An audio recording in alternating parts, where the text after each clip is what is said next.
Hey guys, so I know that this is quite a few days past, but I just kind of wanted to go over my thoughts on kind of what went down on Monday Night Raw. And please feel free to leave your own thoughts in the comments. Keep in mind that everyone's going to have a different take on it and have their own opinion on it, and that's perfectly fine. So overall, I thought that this Monday Night Raw was pretty decent. We started out with a huge match, and that was for the Raw Women's Championship. And from before the match even started, things looked really good. But then when the match started, things got even better with these two women. I do have to say that as much as I really like Becky Lynch, and she is still probably my favorite, probably some of the better spots came from Belair. And I just feel like Belair is more athletic to some extent than Becky Lynch, but I wonder if part of that isn't because of the past issues that Becky has had with just injuries and whatnot. Part of them that took her out of wrestling in general for quite some time. But she's starting to add some more things into it, which I really like. And I find it very interesting that they've added some interesting things in here. So, at one point in the match, Belair hit Lynch with a glam slam, which for those that maybe don't know, Edge's wife, Beth Phoenix, uses that as a finisher, or one of her at least bigger spots that she does, maneuvers. And with the issues and back and forth that we have seen with Edge and Seth, this kind of makes sense that maybe they're kind of moving towards maybe doing something with them down the road.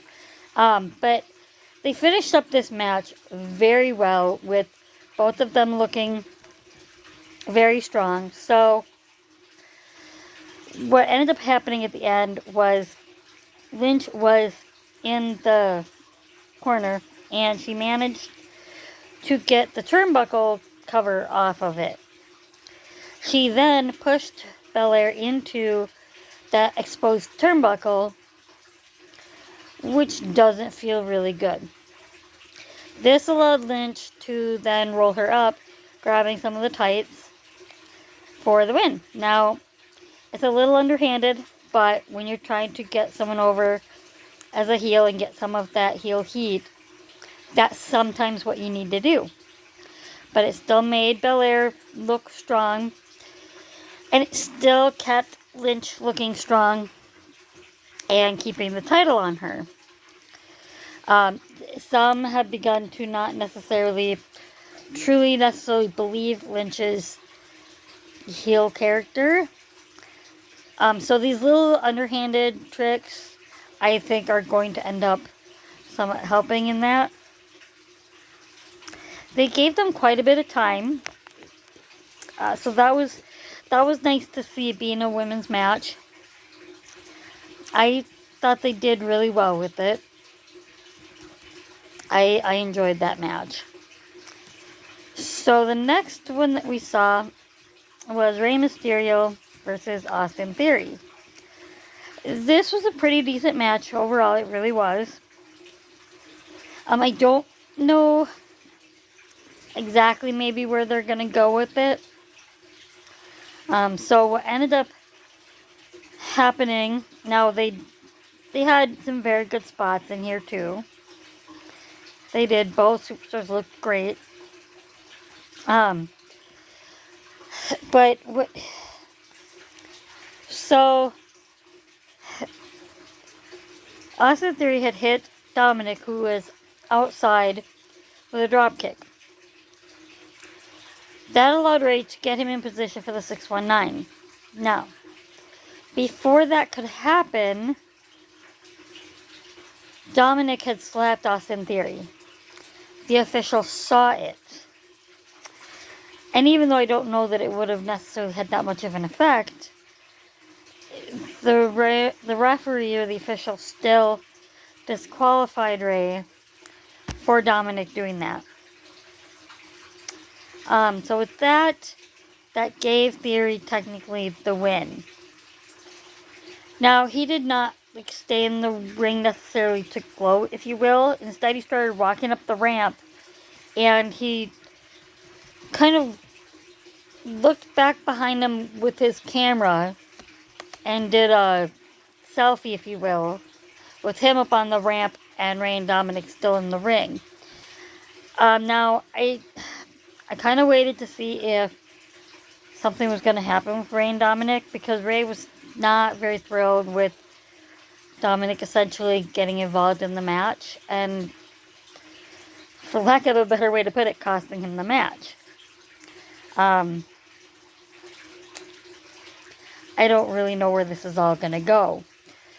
For a while, we've wondered if there wasn't going to be something with Rey and Dominic potentially splitting, but rumors have also said that Dominic does not want to have any kind of feud with his father. There's just not an interest in that from the superstar's perspective. Now, that doesn't mean that Vince and the rest of the creative team isn't going to suggest it and talk them into it. Because let's face it, if there's something Vince wants and Vince thinks that it's going to be good for television, the superstars themselves eventually end up having to say, okay, we don't really want to do it, but whatever you say, boss. That's just kind of the way it usually ends up happening when it comes to Vince and especially the creative team. So the next match was actually set up backstage, and it saw Rhea Ripley and Nikki Ash, the women's tag champions, chatting back and forth about masks. And Zelina kind of pretended to say that she liked Nikki's mask. Well, she then, of course, made it obvious that she was not really telling the truth. That she was basically making fun of the mask, not really truly appreciating it. This sets up the match, but it also sets up kind of a tag team between Carmella and Zelina Vega. I don't know how I feel about it. I mean, they're okay as a tag team. They're both heels. I don't know. Zelina's character right now with this whole Queen Zelina thing, I feel like they could have done better with it. They're continuing to have bits and pieces of that kind of British accent in there. And it just really isn't. It isn't really good on her. And the whole mask with Carmella, I'm really just not a fan. Really not. But right now, let's face it, the women's division doesn't have a whole lot for tag teams. So we'll see if eventually they can fix that, but right now there isn't. And they could have had something very good in I don't know why I'm blanking on the name right now, but two ladies that had just been called up. They were doing very good. Shotzi and Tegan Knox. There we go. I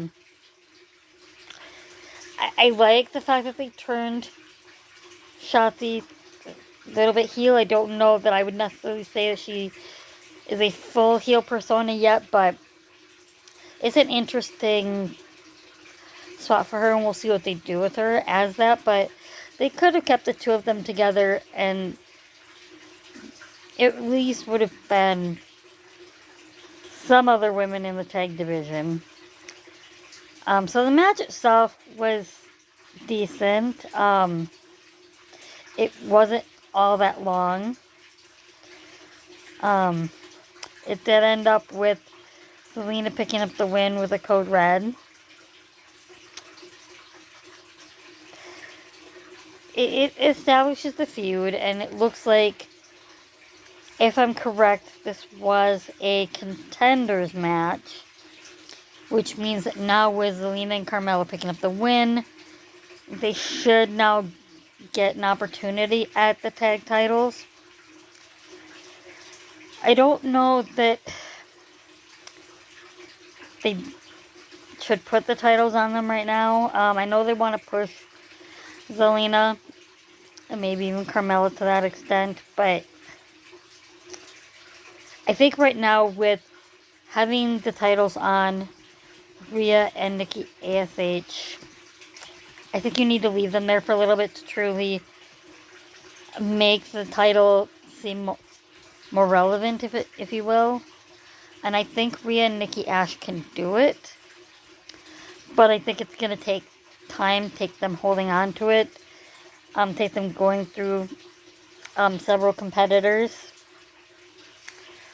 And I don't know if that means eventually bringing somebody up, people returning, picking up some different matchups.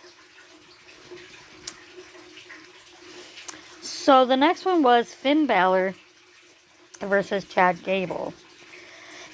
This was a good match. I mean, they both did very well. Chad Gable and Finn are both very good, very technical wrestlers. So that was very good.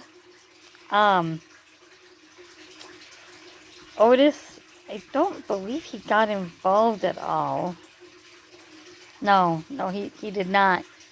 I thought the ending was very good in that, so Gable was on the top rope with Finn. He joined him up there. And Balor ended up turning it into a cradle when he landed, because Gable was trying to hit him with a suplex. But when he landed it, he managed to turn it into an inside cradle, if you will, and pick up the win. I think it was good. It gave us something different. We have not seen Gable versus Balor. So I think that was good. No, Otis did not have any involvement, which I think was actually decent. I think too many times when we have those that are part of tag teams in singles action, we get sometimes too much of potential outside interference happening, and so to get a clean finish was actually kind of a nice change of pace, if you will. So we then had the Street Profits versus Dolph Ziggler and Robert Roode. It's more tag team action.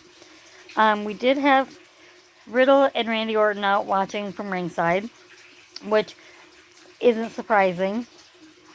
They kind of want to take stock of the tag team division, especially when they see two very decent teams going off against each other.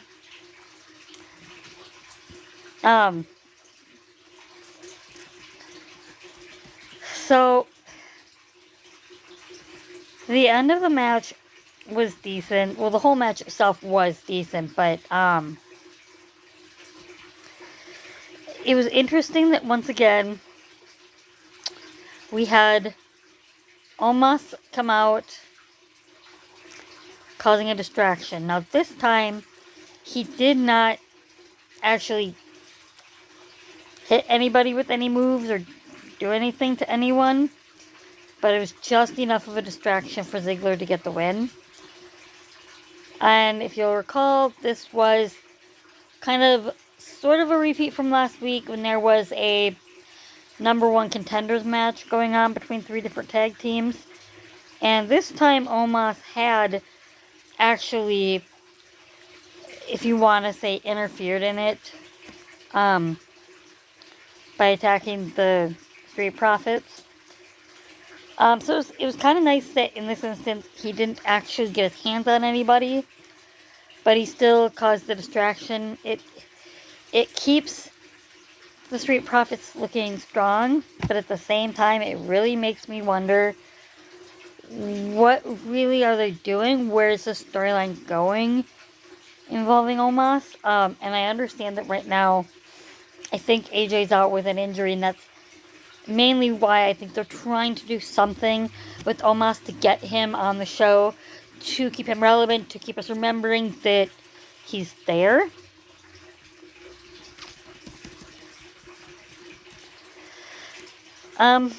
We then had an interesting match. We had Damian Priest versus T-Bar in a no disqualification match. I liked this. And I know that there were comments that night that, oh, we're getting another rematch. Not too many, but a few. But this rematch makes sense. Just before the match, and maybe even last night, or maybe even last week when Damian had come back and someone had asked, where did this come from? Where did this side of you come from? And he was like, well, it's always been there. It brought out a different feel for Damian. Not necessarily to a heel side, but a more aggressive side, which is good for him.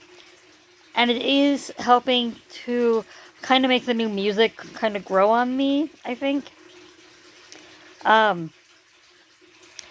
this makes sense because of the disqualification last week. It makes sense that they would want to escalate this feud.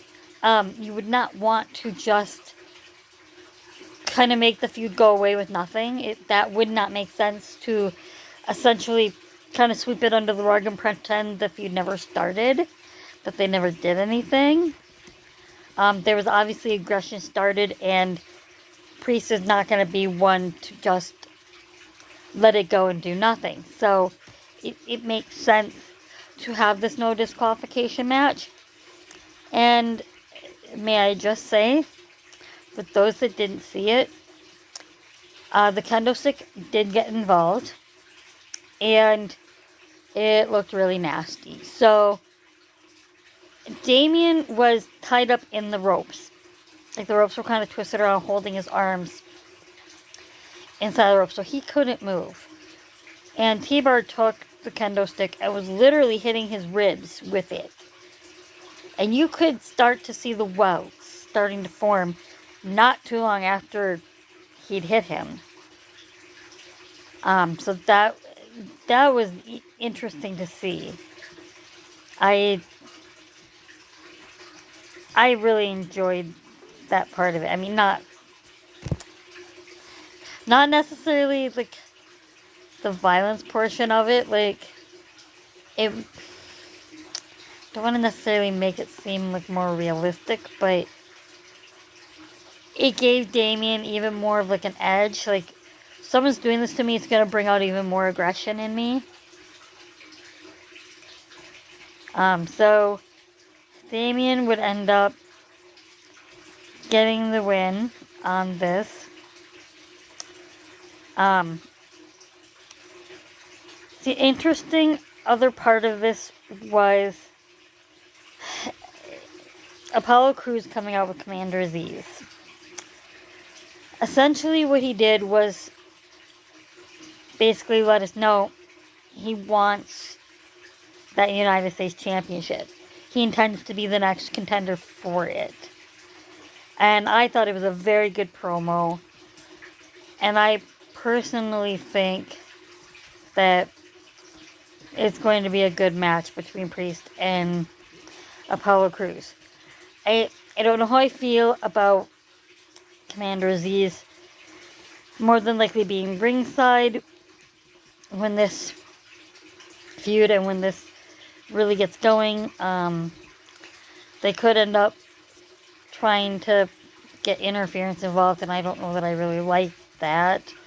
I would much rather have it be more clean. And they could do, knowing WWE, they could do a disqualification type thing first, and then have a more clean finish later.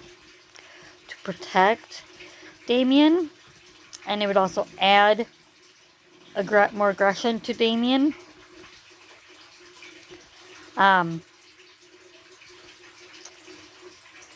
We then had Rollins come out. He, of course, had one of his beautiful suits on. And after taking a couple of shots at Big E, he then came out and was calling out Rollins for refusing his handshake last week. And Rollins basically said, well, it was actually the other way around. I was trying to give you a handshake, and you wouldn't take it.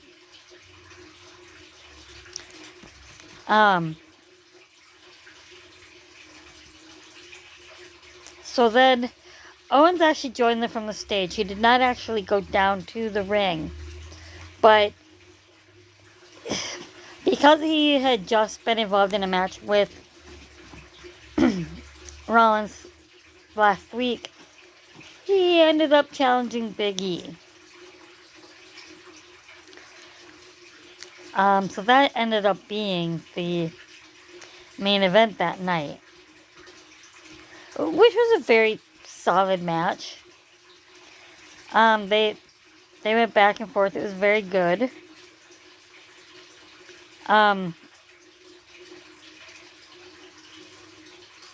Now, while Big E was outside of the ring, Rollins did get a cheap shot in, because of course he was down there watching the match. Big E, so Kevin Owens tried to make the cover, but Big E ended up reversing it and covering into a crucifix for the win. Big E essentially accused Owens of being in cahoots with Rollins, and KO grabbed the mic to basically refute this, letting him and everyone else know that he's not in anything with Rollins and he wants nothing to do with him. He still claims that it was all Rollins' fault, and he challenged the Messiah to a match next week. So, this coming week we are going to end up getting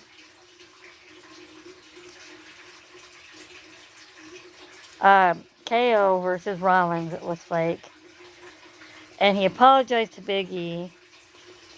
That didn't seem to matter. Big E still got him back with a big ending. Some are trying to say that it was sort of a heel turn for Big E. I don't really necessarily think it was a heel turn at all. Again, I think it was more just some retribution and little aggression. I don't